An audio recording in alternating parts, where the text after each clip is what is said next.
Sejam bem-vindos a mais um Devocional em Casal do canal Dois ou Mais, porque onde dois ou mais reunidos em seu nome, lá ele estará presente.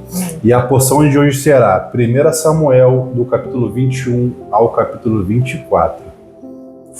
A forma espiritual revela decisões perigosas. Davi chega a Nobe e mente ao sacerdote Aimeleque para conseguir pão e a espada de Golias. Aqui existe uma tensão importante. Davi está ungido, mas ele ainda não está pronto. Ele recorre à mentira para sobreviver. Chave espiritual: nem toda urgência justifica quebrar princípios.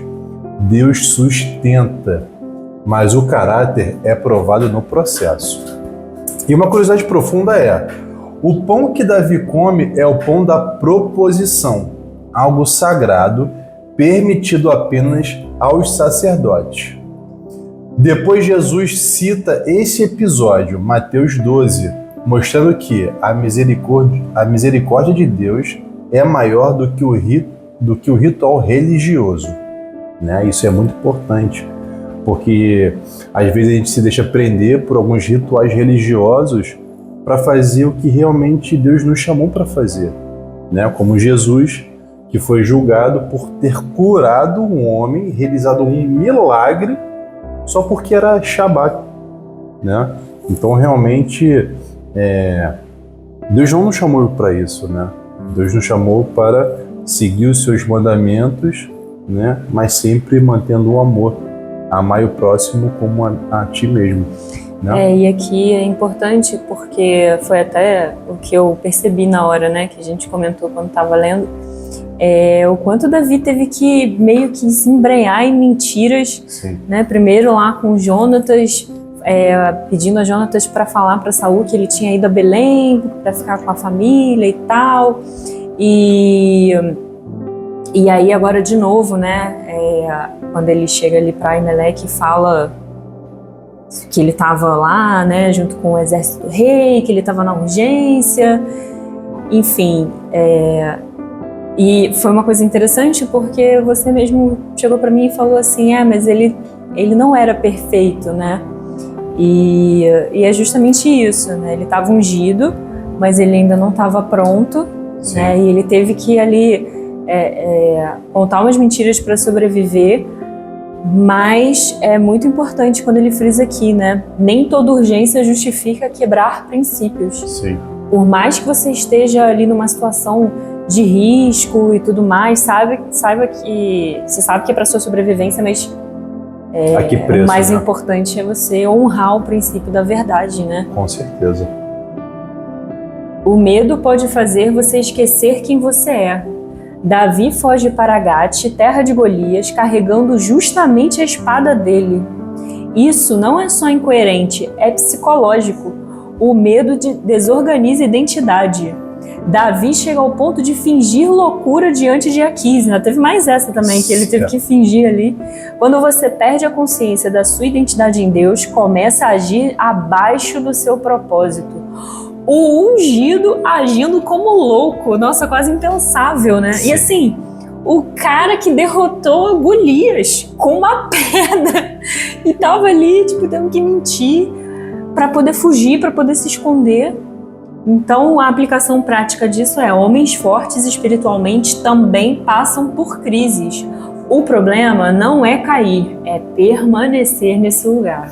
Isso é muito legal porque demonstra que os heróis da fé, os grandes heróis da fé, também tinham esse lado humano, né? Sim. E se fosse para esconder, isso não entraria na palavra, na Bíblia, exatamente. Né? Isso de fato humaniza, né? Isso mostra que qualquer um pode estar nesse lugar. É uma questão de decisão e seguir os princípios de Deus. Exatamente, o que eu ia falar. Essa coisa até de aproximar para pessoas comuns, né, que somos nós. Nos aproximar da palavra, né? E da presença, né? E da presença, consequentemente. 3. A liderança nasce no deserto, não no palácio, né? Porque às vezes as pessoas esquecem que deserto é um lugar de passagem, não de permanência, né? Como o pastor Bruno ele sempre fala, você quer ficar 11 dias no deserto ou 40 anos no deserto? É uma questão de obediência, né? De você honrar os princípios. Davi vai para a caverna de Adulão e atrai endividados, aflitos e descontentes. Este é o primeiro exército dele. Deus forma líderes com pessoas imperfeitas. Cara, isso é muito poderoso, né? Porque justamente isso, a gente esquece que a igreja, por exemplo, ela não é um hospital espiritual. A igreja ela é uma força armada, né? Só que para uma batalha espiritual, só que no exército tem hospital, a parte de logística, restaurante, né? Então, realmente a gente entender que cada lugar tem o seu devido processo e nós temos que nos permitir passar para que a gente de fato seja aprovado por Deus, né? Provado para ser aprovado, né? Se você só quer gente pronta, nunca vai liderar nada relevante, porque não tem gente pronta. A verdade é essa. Curiosidade: esses homens, depois de se tornarem os valentes de Davi, cara, eles se tornaram os valentes, porque Davi, ele doutrinou esses homens, né? Ele pagou o preço para isso, né? Ou seja, Deus transforma ambiente caótico em exército de elite. Muito bom. Muito bom, cara. É a verdadeira transformação. Exatamente. 4. Saul revela o perigo da liderança dominada pelo ego. Saul manda matar os sacerdotes de Nob, algo extremamente grave. Ele mistura paranoia com poder. Quando a liderança perde o temor de Deus, ela se torna destrutiva. Saul já não luta contra inimigos, luta contra pessoas certas. Alerta prático: ego mais autoridade é igual a destruição. Falta de direção de Deus gera decisões violentas. E uma coisa que me saltou aos olhos foi que os próprios homens de Saul peitaram ele. Falaram que não ia matar, né? E aí foi lá Doeg, foi e matou não só Aimeleque, como também matou mais 85 sacerdotes. Cara, isso é muito bizarro. Além de ter matado a família dele, matou a família, o gado, cara, tudo que era para ele ter feito com o rei Agag, que ele não fez, ele fez com Aimeleque. Cara, isso demonstra o nível de loucura que Saul estava agindo pela própria vontade dele. Pelo ego, cara. Isso assim, isso demonstra o perigo de você estar cercado de pessoas que não conseguem te dizer a verdade, né? E você ali, cara, vai só afundando. É muito perigoso. 5. A obediência parcial é desobediência completa. É uma coisa que a gente sempre está ouvindo nos nossos estudos, no nosso devocional, cara, porque realmente a gente tem que ter isso muito firme no nosso caráter em Deus, né? Obediência parcial é desobediência completa. Não adianta fazer uma parte e ignorar a outra, porque no fim não vai dar certo. Davi consulta a Deus antes de agir.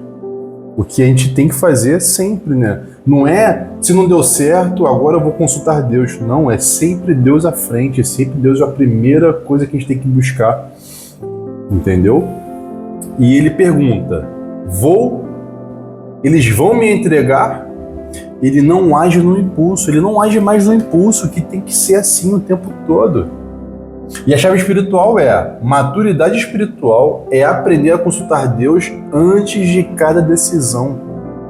Não é só em grandes decisões, né? É estilo de vida.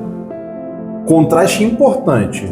Saul decide sozinho, que é igual a destruição. Davi consulta a Deus, que é igual ao quê? Proteção e direção, né? Alianças espirituais sustentam o propósito. Jonatas fortalece Davi em Deus. Ele não fortalece na emoção, mas na fé. Você precisa de pessoas que te apontem para Deus, não só que te apoiem emocionalmente. Nem todo apoio é espiritual. Curiosidade forte. Jonatas era o herdeiro do trono, mas ele protege Davi. É um nível de maturidade, né? Abrir mão do direito pelo propósito de Deus. Assim, Com Jonatas certeza. é realmente... É um homem honrado, né? O caráter de Deus mesmo, né? 7. Deus usa um improvável para livrar. Quando Saul está quase capturando Davi, um ataque dos filisteus faz Saul recuar, né? E ele tem que voltar às pressas para Israel. E a chave espiritual aqui é: Deus não precisa de lógica para te livrar, né? Isso é muito importante. Ele usa circunstâncias externas para nos proteger. A verdade é essa. Porque Deus ele não age na lógica humana, não é verdade? Então, assim, não tem essa questão de mas isso é difícil pra gente que é limitado. Mas Deus, que é pleno, ele faz o que ele quiser, do jeito que ele quiser, na hora que ele quiser. E aqui é interessante, porque nos capítulos passados a gente viu, né, que Deus fez os homens de Saul e o próprio Saul começarem a profetizar para proteger Davi. E aqui, mais uma vez, para proteger Davi, ele vai, né, usa de novo essa influência externa para que Saul recuasse. Verdade. Então, quando realmente tem ungido ali, tem protegido em obediência, Deus vai usar essas circunstâncias para proteger, para mudar o cenário, né? O caráter é provado quando você tem a chance de resolver tudo. Davi entra na caverna onde Saul está vulnerável. Nossa, assim, para mim, esse é a passagem dos momentos mais fortes. De toda a Bíblia, inclusive. Porque é muito profundo. A atitude de Davi é algo assim, um nível de maturidade, de profundidade que e tem uma às vezes foge até do nosso entendimento. E tem umas traduções que falam: eu não vou tocar no ungido do Senhor. Davi, ele está entrando num lugar de maturidade tão grande que, apesar dele saber que ele está ungido, né? Ele mesmo fala: cara, eu não vou tocar no ungido do Senhor. Eu não vou tirar a vida dele. Se ele tiver de morrer, não vai ser pelas minhas mãos, né? E logo depois ele começa a confrontar Saul e chamar a justiça de Deus. Que Deus faça justiça, que não seja a minha justiça, né? Porque a gente vê hoje em dia tantas coisas, porque isso não é justo, a justiça dos homens é falha. A verdade é que aqui onde nós estamos vivendo não existe justiça. O único lugar onde existe justiça é no reino dos céus. Essa é a verdade. Davi entra na caverna onde Saul está vulnerável. Seus homens dizem: essa é a oportunidade, mas Davi poupa Saul. A chave espiritual profunda. Nem toda oportunidade vem de Deus. Algumas são testes. Poder sem caráter vira corrupção. 9. Honrar quem te persegue é um nível avançado de maturidade. Cara, isso que a gente acabou de falar. Nossa, isso... Cara, você tem que estar num nível de maturidade, assim... É realmente acima da média. Tá num lugar que... Não, cara, isso é para poucos mesmo. Sim. Você tem que realmente estar com a sua identidade em Deus muito firmada na rocha. Davi ainda chama Saul de meu senhor, o rei. Mesmo sendo perseguido injustamente. Cara. E a chave espiritual aqui é: honra não depende do comportamento do outro, mas do seu caráter diante de Deus. Cara, isso é fortíssimo. Não tem nem muitas palavras assim, né? Isso aqui. Pronto, acabou. É o seu caráter diante de Deus, é o teu secreto, é o teu relacionamento com Ele, é a obediência. Isso aí não tem muito... É inegociável. Não tem nem muito o que a gente falar, porque isso. Já fala por si só, né? Já fala por si só. Justiça divina versus a justiça humana, né? Como você acabou de falar. Sim. Davi diz que o Senhor julgue entre mim e ti. Ele não se vinga. Não. E aqui tem uma chave espiritual poderosa. Quando você tenta fazer justiça com as próprias mãos, você sai da posição espiritual. Deus não precisa da sua vingança para agir. Nossa, isso assim é difícil, muito, né? Para nós, pessoas comuns. Porque a nossa carne, ela grita. A nossa carne grita, a nossa carne, ela quer justiça. É como diz, né? Olho por olho, dente por dente. A gente quer fazer que a pessoa sofra o que a gente sofreu, né? É a lei de Talião, né? E aí o resumo profundo, para você guardar essa palavra. Preste atenção. Estes capítulos mostram uma transição clara. Davi imaturo para um Davi maduro. Primeiro ele mente, depois ele consulta Deus. Age no medo, depois age com fé. Tenta se salvar, depois confia em Deus. Foge da identidade e depois vive o propósito. Esse é o processo de formação de um homem ou de uma mulher de Deus. E aí, aplicando na sua vida, né? Sendo bem direto ao ponto. Exatamente. Se você quer crescer espiritualmente, esses capítulos te confrontam em 4 pontos. Pressão revela quem você é. Decisões sem Deus sempre cobram um preço. Caráter vale mais que oportunidade. E 4, Deus trabalha no processo, não só no destino. E se você, assim como nós, está buscando, de fato, se firmar na palavra de Deus, cara, busque fazer seu devocional, busque estar na mesa com a palavra não mente, porque onde há 2 ou mais reunidos em nome dele, ele estará presente. Shalom! Feliz Páscoa! Feliz Páscoa!